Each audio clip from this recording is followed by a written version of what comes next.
Bismillahirrahmanirrahim.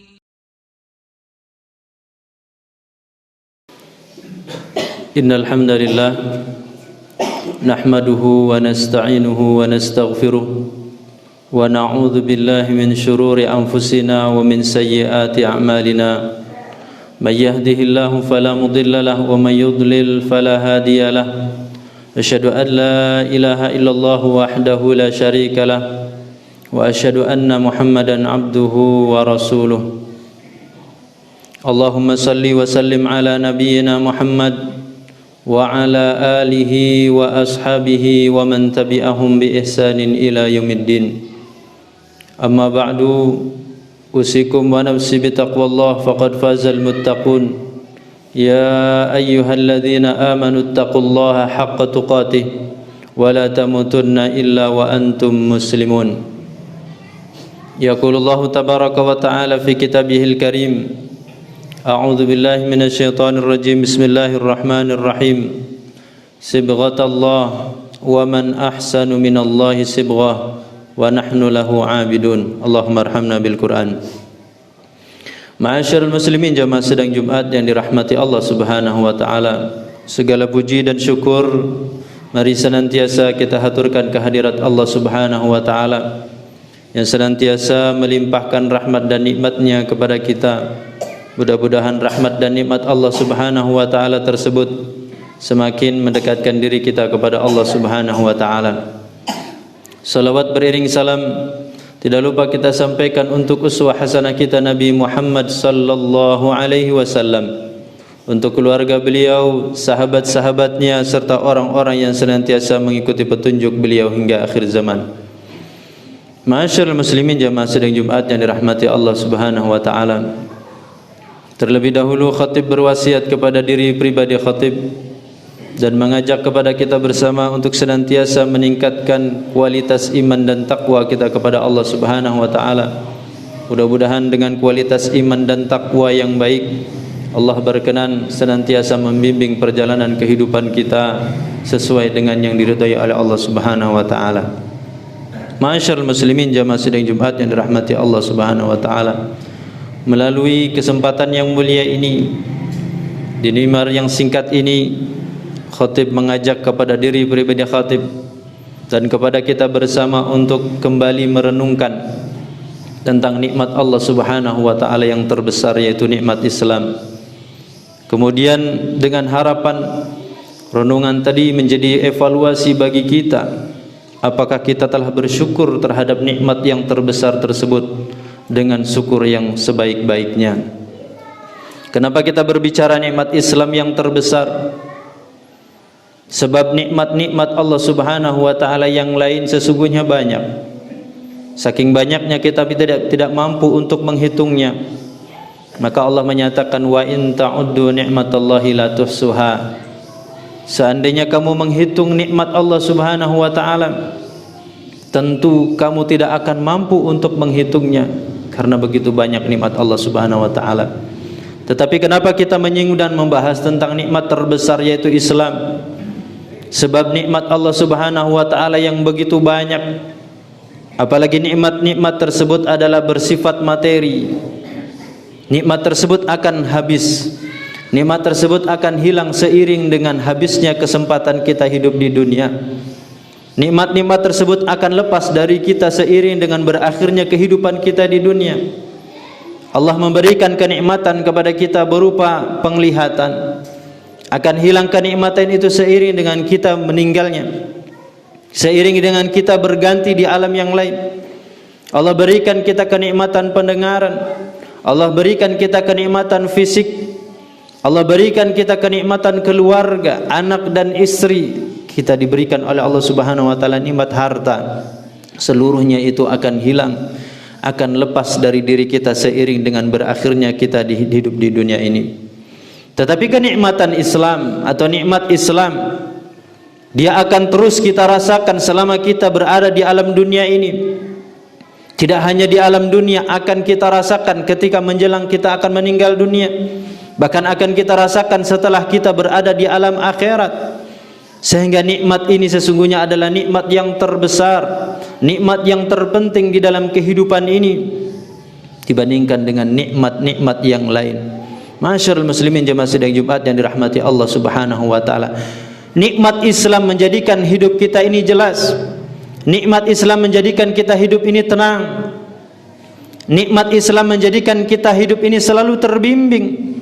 Segala persoalan di dalam kehidupan kita ini ada petunjuknya di dalam Islam.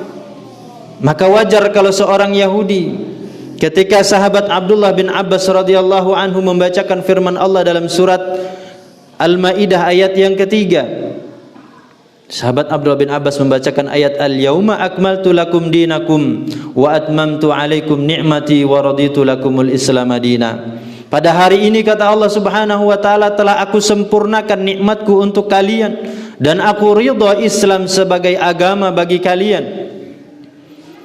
Allah menjadikan nikmat terbesar adalah nikmat Islam. Makanya Imam Ibnu Katsir rahimahullah menyatakan bahwa nikmat Islam itu adalah akbarun ni'am ala ibadillah. Nikmat Islam itu adalah nikmat yang terbesar yang Allah berikan kepada hambanya. Sehingga ketika ayat ini dibacakan oleh sahabat Abdullah bin Abbas, di sisi beliau ada orang yang notabene Yahudi. Apa kata orang Yahudi tersebut? Wahai Abdullah bin Abbas, law nazalat alaina aw law nazalat fina latakhadna yaumuhu 'ida. Dalam riwayat yang lain ini terjadi dengan sahabat Umar bin Khattab radhiyallahu anhu, bukan sahabat Abdullah bin Abbas. Apa kata orang Yahudi tadi? Wahai Abdullah bin Abbas, seandainya ayat tadi surat Al-Maidah ayat ketiga, al-yauma akmaltu lakum dinakum wa atmamtu alaikum ni'mati wa raditu lakumul Islam madina, turunnya kepada kami, diberikan kepada kami orang-orang Yahudi, maka hari turunnya ayat itu akan kami jadikan sebagai hari yang besar, akan selalu kami peringati menjadi hari yang istimewa, menjadi sesuatu yang istimewa bagi orang-orang Yahudi seandainya Allah turunkan kepada mereka. Tetapi ternyata ayat itu Allah turunkan, Allah berikan kepada kita kaum muslimin. Allah turunkan kepada Rasulullah sallallahu alaihi wasallam, mengingatkan kepada kita bahwa nikmat Islam itu adalah nikmat yang terbesar. Oleh karenanya kita baca di dalam Al-Qur'an, menjadi seorang muslim, mendapatkan nikmat Islam menjadi harapan, menjadi permohonan Nabi Ibrahim alaihissalam. Beliau ulang-ulang di dalam doa beliau. Di dalam Al-Quran Allah mengisahkan Nabi Ibrahim alaihissalam berdoa kepada Allah, Rabbana waj'alna muslimaini laka wa min dzurriyyatina ummatan muslimatan lak wa arina manasikana wa tub alaina innaka antat tawwabur rahim. Apa kata Nabi Ibrahim dalam doa tadi? Rabbana waj'alna muslimaini laka, ya Allah ya Rabb, kami jadikan kami. Maksudnya Nabi Ibrahim dan Nabi Ismail alaihissalam, keduanya bahkan berdoa dengan doa ini pada saat Nabi Ibrahim dan Nabi Ismail alaihissalam sedang sibuk-sibuknya mendirikan bangunan Ka'bah. Berdoa kepada Allah, Rabbana waj'alna muslimaini laka wa min dzurriyyatina ummatan muslimatan lak. Ya Rabb kami, ya Allah, jadikanlah kami, Nabi Ibrahim dan Nabi Ismail adalah dua orang yang selalu Islam, selalu Muslim, dan jadikanlah anak keturunan kami adalah anak keturunan yang Islam, yang Muslim. Menunjukkan betapa nikmat yang begitu besar selalu diharapkan, dimohonkan oleh seorang Nabi Ibrahim alaihissalam. Padahal kita tahu bahwa para nabi mereka adalah orang-orang yang senantiasa dibimbing, dijaga oleh Allah Subhanahu wa taala. Masyarul muslimin jamaah sidang Jumat yang dirahmati Allah Subhanahu wa taala. Namun di sisi lain, kenapa kita katakan nikmat Islam nikmat yang terbesar? Betapa banyak orang yang ternyata di dalam sejarah kita tahu, bahkan mungkin sampai hari ini banyak orang yang ternyata kalau berbicara dari sisi kecerdasan, banyak orang yang cerdas, tetapi ternyata tidak diberikan nikmat Islam oleh Allah Subhanahu wa taala. Kalau berbicara tentang berkorbannya, berjuang untuk agama, ternyata ada orang yang telah berkorban, berjuang untuk agama, melakukan kebaikan. Bahkan kebaikan yang dia lakukan boleh jadi apabila diukur dengan kebaikan dan perjuangan pengorbanan seorang muslim, boleh jadi tidak sebanding. Tetapi ternyata Allah tidak berikan nikmat Islam kepadanya. Kita kenal di dalam sejarah paman Rasulullah sallallahu alaihi wasallam yang bernama Abu Talib. Apa yang beliau tidak berikan untuk Rasulullah sallallahu alaihi wasallam? Apa yang beliau tidak sumbangkan untuk dakwahnya Rasulullah sallallahu alaihi wasallam? Segala yang beliau miliki diberikan, disumbangkan untuk Islam, untuk Rasulullah sallallahu alaihi wasallam, tetapi Allah berkehendak lain. Sampai Allah mengatakan, innaka la tahdi man ahbabta walakinallaha yahdi man yasha. Sekalipun Rasulullah sallallahu alaihi wasallam selalu mendampingi paman beliau Abu Talib sampai menjelang akhir hayatnya, bahkan beliau talqin dengan mengatakan, qul li ya ammi kalimatan uhajju bika indallahi yaumil qiyamah. Wahai pamanku, ucapkan satu kalimat, dengan kalimat itu saya akan bisa meminta tolong di hadapan Allah agar engkau diselamatkan dari siksa Allah Subhanahu wa taala. Tetapi ternyata Allah berkehendak lain. Abu Talib tidak juga kemudian memeluk Islam, mendapatkan nikmat Islam. Ma'asyiral muslimin jamaah sidang Jumat yang dirahmati Allah Subhanahu wa taala. Maka nikmat Islam adalah nikmat yang terbesar. Nikmat yang begitu agung. Kebaikan dan asarnya bukan hanya selama kita di dunia, tetapi menjelang kita meninggal dunia, dan bahkan ketika kita telah menghadap kepada Allah Subhanahu wa taala.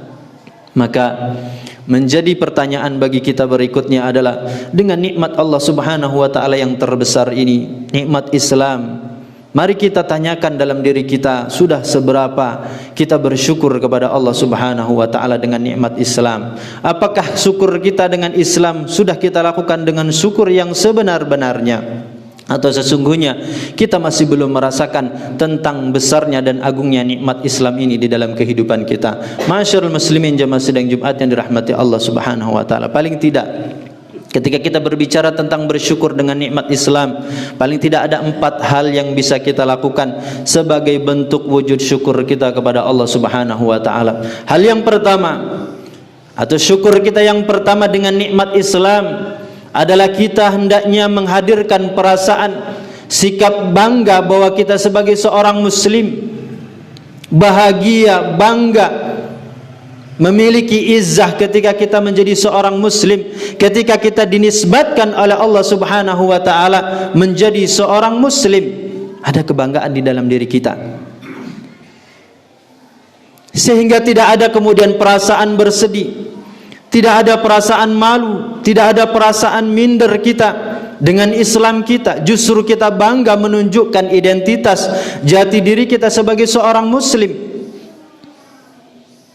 Ma'asyiral muslimin jamaah sidang Jumat yang dirahmati Allah Subhanahu wa taala.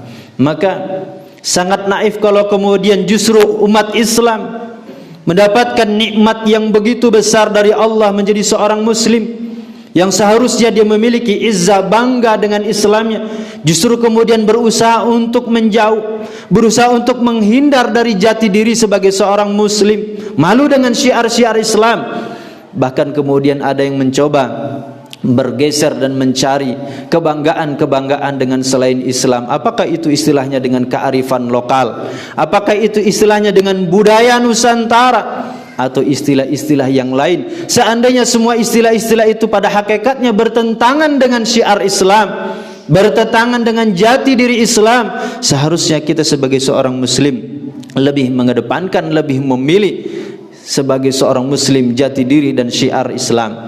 Kalaulah memang jilbab, menutup aurat itu merupakan syiar Islam, jati diri Islam, telah Allah nyatakan di dalam Al-Quran, telah Allah wajibkan kepada kaum mukminah, seharusnya seorang wanita muslimah, kaum mukminin dan mukminah bangga ketika melihat, ketika kita dapatkan kaum muslimah, kaum mukminah itu mereka adalah orang-orang yang menutup aurat, mempertahankan jilbab mereka.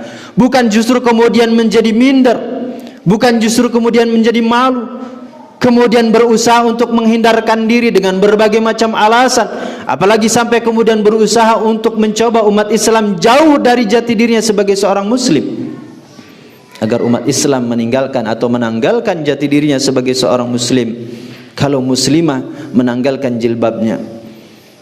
Ma'asyiral muslimin jamaah sidang Jumat yang dirahmati Allah Subhanahu wa taala, kebanggaan kita kepada Islam, kebahagiaan kita kepada Islam, kita menisbatkan diri kepada Islam, pada hakikatnya ini sudah cukup, walaupun harus tanpa ada embel-embel yang lain.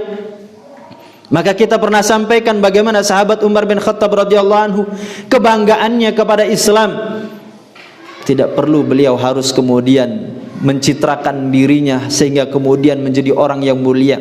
Tidak perlu kemudian beliau memiliki aksesoris sehingga kemudian menjadi orang yang mulia. Bagi Umar bin Khattab radhiyallahu an, ketika beliau menisbatkan dirinya kepada Islam, ketika beliau sebagai seorang muslim, maka itu sudah cukup menjadi kemuliaan bagi beliau. Ketika sahabat Umar bin Khattab radhiyallahu anhu mengunjungi negeri Syam, ketika itu gubernurnya adalah sahabat Abu Ubaidah bin Al-Jarrah. Sampai Umar bin Khattab radhiyallahu anhu ke Syam, disambut oleh Abu Ubaidah bin Al-Jarrah. Ternyata Umar bin Khattab turun dari kendaraannya. Setelah itu oleh Umar bin Khattab dilepas kedua sepatunya. Kedua sepatu itu diikat oleh Umar bin Khattab, kemudian dikalungkan di atas kepalanya. Maka sahabat Abu Ubaidah bin Al-Jarrah sebagai gubernur, sebagai pejabat, sebagai penguasa negeri Syam, kemudian menegur sahabat Umar bin Khattab radhiyallahu anhu. Mungkin bagi sahabat Abu Ubaidah bin Al-Jarrah, bayangan dan fikiran yang dirasakan oleh sahabat Abu Ubaidah bin Al-Jarrah juga mungkin oleh kebanyakan kita hari ini. Idealnya seorang pemimpin, apalagi seorang khalifah, tampil di hadapan masyarakat dengan penampilan yang terbaik, penampilan yang rapi, tidak ada cacat sama sekali. Tetapi Umar bin Khattab radhiyallahu anhu tampil di hadapan masyarakat Syam dengan tidak beralaskan kaki, alas kaki justru digantungkan di atas lehernya. Maka kata Abu Ubaidah bin Jarrah, wahai Umar bin Khattab, tidak patut apa yang Anda lakukan. Bagaimana seandainya masyarakat Syam ini kemudian datang berbondong-bondong menyambut Anda, sementara pemandangan dan penampilan Anda demikian? Maka sahabat Umar bin Khattab radhiyallahu anhu ketika ditegur demikian justru berbalik marah kepada sahabat Abu Ubaidah bin Jarrah. Kata sahabat Umar bin Khattab radhiyallahu anhu, "Oh, satu ungkapan kata-kata yang tidak terima dengan ungkapan sahabat Abu Ubaidah bin Jarrah. Lau yakul ghairuka Abu Ubaidah, seandainya yang mengucapkan kalimat ini selain engkau wahai Abu Ubaidah, ja'altuhu nakalan li ummati Muhammadin sallallahu alaihi wasallam, niscaya kata-kata dan ucapan itu akan aku jadikan sebagai hukuman bukan hanya kepada engkau tetapi kepada seluruh umat Muhammad sallallahu alaihi wasallam. Tetapi karena yang mengucapkan engkau, maka tidak jadi itu aku jadikan hukuman." Lalu kata sahabat Umar bin Khattab radhiyallahu anhu, nahnu qaumun adallana Allah fa'azzana bil Islam, famahma ibtaghaina bighairi ma a'azzana Allah bihi adallana Allah. Kata beliau, kita wahai Abu Ubaidah bin Jarrah dulu adalah kaum masyarakat yang sangat hina dan rendah. Kita tidak dipandang oleh masyarakat yang lain, kita tidak dipandang oleh umat-umat yang lain, diremehkan, direndahkan, hina. Tetapi kemudian Allah datangkan Islam, Allah muliakan kita dengan Islam, fa'azzana bil Islam. Dengan Islam akhirnya kami menjadi masyarakat, menjadi umat yang mulia, disegani, dipandang, diperhitungkan oleh umat-umat yang lain. Maka kata sahabat Umar bin Khattab, famahma ibtaghaina bighairi ma a'azzana Allahu bihi adallana Allah. Kalau kita akhirnya mencari kemuliaan, mencari izzah itu adalah di luar atau selain Islam, maka yang terjadi niscaya akan Allah hinakan dan rendahkan kita. Ma'asyiral muslimin jamaah sidang Jumat yang dirahmati Allah Subhanahu wa taala, simbol Islam, jati diri Islam, syiar-syiar Islam, ketika kita menisbatkan diri kita sebagai seorang muslim, maka tidak patut kita kemudian merasa rendah, tidak patut kita merasa hina, tidak patut kita merasa malu, tidak patut kita kemudian merasa takut, sebab Allah telah muliakan kita, sebab Allah telah angkat derajat kita dengan menisbatkan diri kita sebagai seorang muslim. Pertama, kita memiliki kebanggaan itu. Kemudian yang kedua, ma'asyiral muslimin jamaah sidang Jumat yang dirahmati Allah Subhanahu wa taala, bentuk syukur berikutnya terhadap nikmat Islam adalah bagaimana kita selalu berusaha meningkatkan kualitas pengetahuan kita tentang agama kita, senantiasa gemar untuk talabul ilmi, menuntut ilmu, menimba ilmu, memperbanyak pengetahuan ilmu. Sebab sangat banyak hukum-hukum di dalam syariat ini, seandainya kita tidak pelajari, maka sangat mungkin kemudian di dalam kehidupan kita bertentangan dengan syariat ini. semakin bertambah ilmu, semakin menikmati menuntut ilmu, maka kita mendapatkan pelajaran penting dari seorang salaf bernama Ali bin Aqil. Apa kata beliau? Saya ketika memasuki usia 80 tahun bermajlis ilmu, menuntut ilmu, pada saat usia 80 tahun itulah saya justru bertambah kenikmatannya. Rasa asyik dan nikmat menuntut ilmu saya dapatkan di usia 80. Jauh lebih aku dapatkan ketika saya masih berusia 20 tahun atau lebih dari itu. Para salaf semakin bertambah usia semakin gemar menuntut ilmu. Para salaf semakin menjelang akhir usia semakin gemar di dalam menimba ilmu. Tidak ada rasa puas di dalam diri mereka.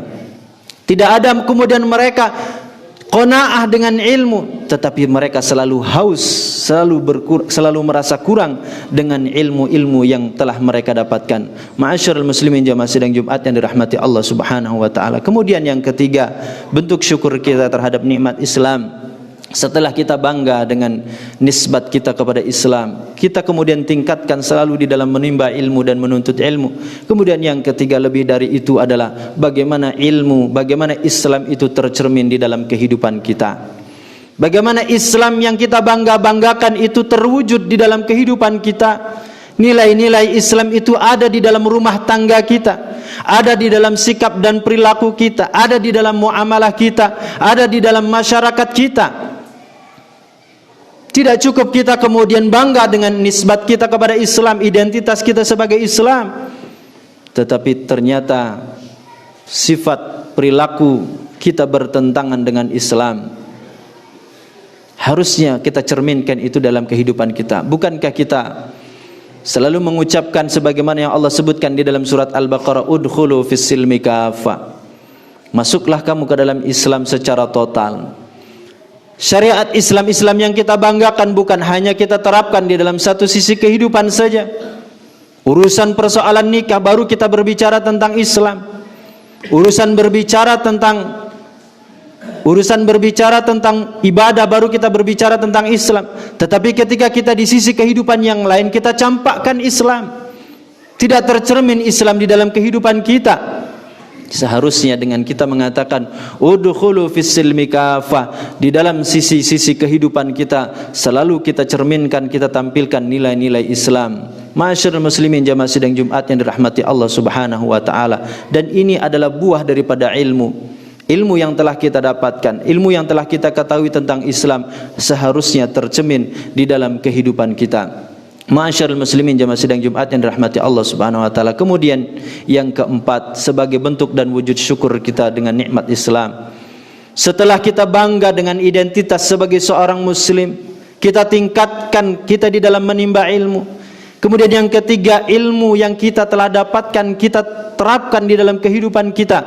Yang keempat, bagaimana Islam itu kemudian kita perjuangkan, kita bela, kita jaga dan kita lindungi. Itulah yang dilakukan oleh para sahabat Rasulullah sallallahu alaihi wasallam dalam rangka mereka untuk membela, melindungi dan menjaga Islam. Apapun peran yang mereka miliki, mereka sumbangkan kepada Islam. Ketika para sahabat Rasulullah sallallahu alaihi wasallam memiliki kelebihan, memiliki keistimewaan di dalam berdakwah, sebagaimana sahabat Mu'adz bin Jabal radhiyallahu an, sebagaimana sahabat Mus'ab bin Umair radhiyallahu anhu dan sahabat-sahabat yang lain, mereka tampil menjadi orang-orang yang siap untuk mendakwahkan Islam. Mereka siap dikirim oleh Rasulullah sallallahu alaihi wasallam. Ada yang dikirim ke Madinah, ada yang dikirim ke Yaman, ada yang dikirim ke negeri-negeri yang lain. Tampil mereka menghadap kepada Rasulullah sallallahu alaihi wasallam, menjadi orang yang siap untuk membela dan memperjuangkan agama Allah Subhanahu wa taala. Sahabat-sahabat Rasulullah SAW yang memiliki kelebihan di bidang harta, sebagaimana sahabat Utsman bin Affan radhiyallahu an, sahabat Abdurrahman bin Auf radhiyallahu an, sahabat-sahabat yang diberikan kelapangan rizki oleh Allah, mereka pun ingin memperjuangkan Islam, membela Islam. Mereka tampil menjadi orang-orang yang terdepan di dalam persoalan mengorbankan dan menyumbangkan harta mereka. Sahabat-sahabat Rasulullah sallallahu alaihi wasallam yang mereka memiliki kelebihan di dalam persoalan sunnah, di dalam persoalan ibadah, mereka juga menjadi orang-orang yang tampil menunjukkan, mengajarkan kepada orang lain bagaimana sunnah Rasulullah sallallahu alaihi wasallam. Setiap dari para sahabat Rasulullah sallallahu alaihi wasallam ingin kemudian memberikan kontribusi membela agama Allah Subhanahu wa taala, memperjuangkan agama Allah Subhanahu wa taala. Sahabat-sahabat yang diberikan kemampuan di bidang militer, di bidang kekuatan, mereka adalah sahabat-sahabat yang juga tidak absen hadir di depan Rasulullah SAW. Siap mereka untuk menyumbangkan apa yang mereka miliki demi memperjuangkan dan membela agama Allah Subhanahu wa taala. Masyarul muslimin jemaah sidang Jumat yang dirahmati Allah Subhanahu wa taala. Bentuk syukur kita terhadap nikmat Islam yang terbesar, nikmat yang terbesar berupa nikmat Islam, paling tidak kita wujudkan dalam 4 hal tadi. Kita bangga dengan Islam. Kita berusaha untuk meningkatkan kualitas diri kita, menambah pengetahuan dan pemahaman kita tentang agama. Kemudian semampu kita, seberapa banyak yang telah kita ketahui, kita berusaha untuk menerapkan di dalam kehidupan kita. Lebih dari itu, sebagai bentuk syukur kita kepada Allah Subhanahu wa taala, hendaknya Islam yang kita amalkan, yang kita pelajari, yang kita banggakan, hendaknya juga kita perjuangkan dan kita bela. Masyarul muslimin rahimakumullah. Terkadang mungkin ada orang yang kemudian membandingkan kondisi, bagaimana kondisi akhir-akhir ini kita kaum muslimin, kondisi yang tidak menguntungkan bagi kita.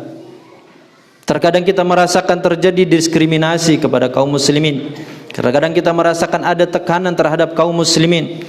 Terkadang kita berperasaan bahwa umat Islam seakan-akan perlahan-lahan makin dijauhkan dari Islam.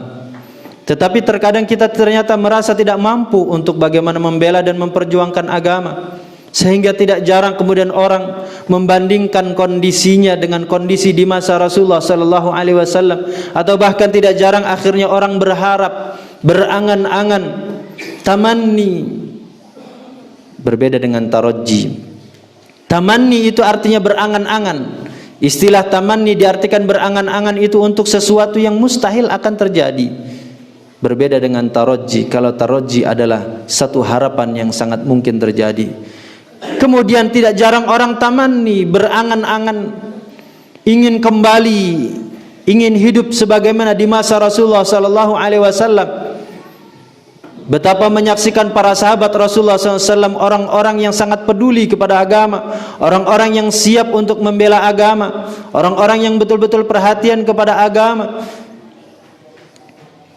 berangan-angan untuk bisa kembali seperti masa itu. Padahal ma'asyiral muslimin jemaah sidang Jumat yang dirahmati Allah Subhanahu wa taala, ketika itu disebut angan-angan mustahil terjadi. Dan ternyata kita tidak bisa menjamin seandainya memang betul kita dikembalikan oleh Allah di masa bertemu dengan masa para sahabat, bertemu dengan masa Rasulullah sallallahu alaihi wasallam, ternyata kita tidak bisa menjamin kita pun termasuk menjadi para sahabat Rasulullah sallallahu alaihi wasallam. Kita berlindung kepada Allah. Justru jangan-jangan seandainya kita dikembalikan oleh Allah kepada masa itu, berjumpa dengan Rasulullah, berkumpul para sahabat dengan para sahabat, justru kita menjadi orang-orang yang berlawanan, bertentangan dengan Rasulullah dan para sahabat. Maka ada satu hadis riwayat Imam Ahmad dengan sanad yang hasan dari sahabat bernama Jubair bin Nufair. Kata sahabat Jubair bin Nufair, kunna julusan indal Miqdad bin al-Aswad yauman famarra bihi rajulun faqal tuba li hatainil ainain allataini ra'ata Rasulullah sallallahu alaihi wasallam lawadidna anna ra'aina ma ra'ait wa syahidna ma syahid. Kata sahabat Jubair bin Nufair, satu ketika kami duduk di sisi Al-Miqdad bin Al-Aswad, sahabat Miqdad bin Al-Aswad.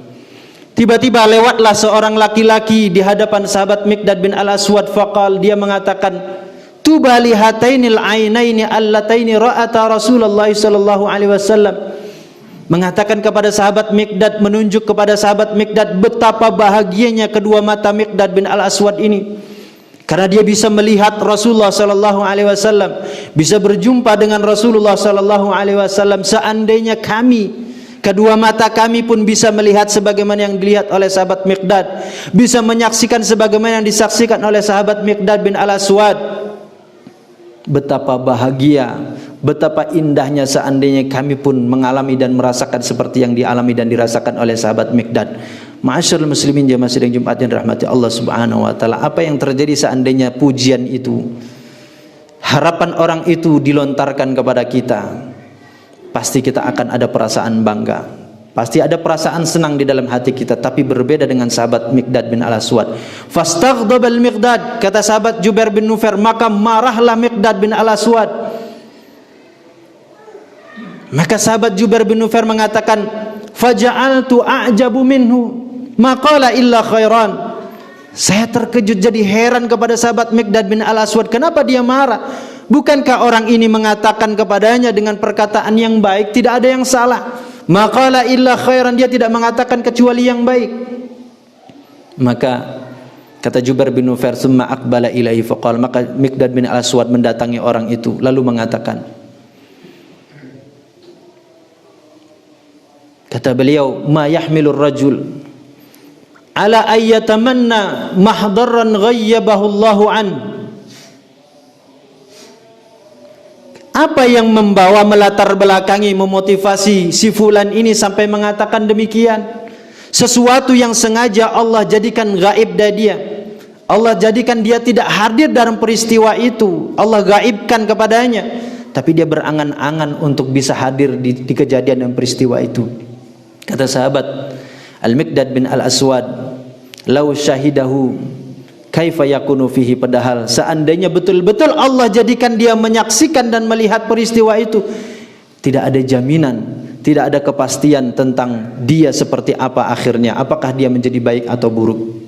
Maka kata sahabat Miqdad bin Al-Aswad, wallahi laqad hadara Rasulullah sallallahu alaihi wasallam aqwamun akabbahumullahu wujuhum fi nari jahannam lam yujibuhu wa lam yusaddiquh.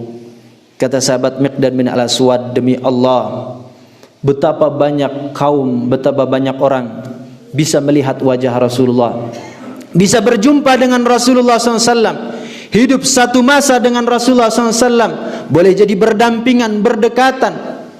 Tetapi kata sahabat Miqdad bin Al-Aswad, ternyata kaum tersebut yang begitu banyak, justru Allah tenggelamkan, justru Allah ceburkan mereka ke dalam neraka jahanam. Kenapa? Lam yujibuhu wa lam yusaddiquh. Ternyata kebersamaan mereka dengan Rasulullah, melihatnya mereka Rasulullah, menyaksikannya mereka Rasulullah SAW, hidup semasa dengan Rasulullah, tidak menjamin mereka kemudian menjadi orang-orang yang menerima dan menyambut seruan Rasulullah SAW, tidak menjadi orang-orang yang kemudian beriman dengan dakwah dan ajakan Rasulullah SAW. Maka sahabat Miqdad bin Al-Aswad radhiyallahu anhu mengatakan, ala tahmadunallah, kenapa kalian tidak memuji kepada Allah? Kenapa kalian tidak bersyukur kepada Allah Subhanahu wa taala? Ala tahmadunallah wa qad akhrajallahu min butuni ummahatikum, padahal Allah telah mengeluarkan kalian dari perut-perut ibu kalian. La ta'rifuna illa rabbakum, baru lahir kita sudah tahu siapa Rabb kita, baru lahir kita sudah berislam, baru lahir kita sudah beriman, tanpa harus melalui proses yang berbelit-belit, begitu sulit, yang begitu berat sebagaimana dialami oleh para sahabat Rasulullah sallallahu alaihi wasallam. Ma'asyiral muslimin, jemaah sidang Jumat yang rahmati Allah Subhanahu wa taala, pelajaran dari ungkapan nasihat Miqdad bin Al-Aswad tadi, maka kita tidak patut untuk kemudian berangan-angan, tidak patut kita kemudian berhayal untuk bisa dikembalikan, untuk bisa kemudian mengalami masa sebagaimana masa Rasulullah dan para sahabat, sehingga kemudian kita mampu dan bisa berbuat banyak untuk Islam. Ketika Allah Subhanahu wa taala telah menjadikan kita sebagai seorang muslim, sejak lahir kita menjadi seorang muslim, sudah kenal Rabb kita siapa, Nabi kita siapa, kitab kita adalah Al-Quran, maka hendaknya kita bersyukur kepada Allah Subhanahu wa taala. Mari kita lakukan yang terbaik untuk Islam, mari kita berbuat yang terbaik untuk Islam, mari kita bersyukur kepada Allah Subhanahu wa taala dengan memberikan yang terbaik kepada Islam. Mudah-mudahan dengan itu nikmat yang terbesar berupa nikmat Islam ini Allah akan senantiasa berikan dan jaga pada diri kita. Mudah-mudahan kita termasuk orang-orang yang hidup dalam keadaan Islam, kemudian Allah wafatkan, Allah panggil kita dalam keadaan juga sebagai seorang muslim. Wala tamutunna illa wa antum muslimun. Syukran ya Rabbi, syukran, hadaita qalbi, syukran.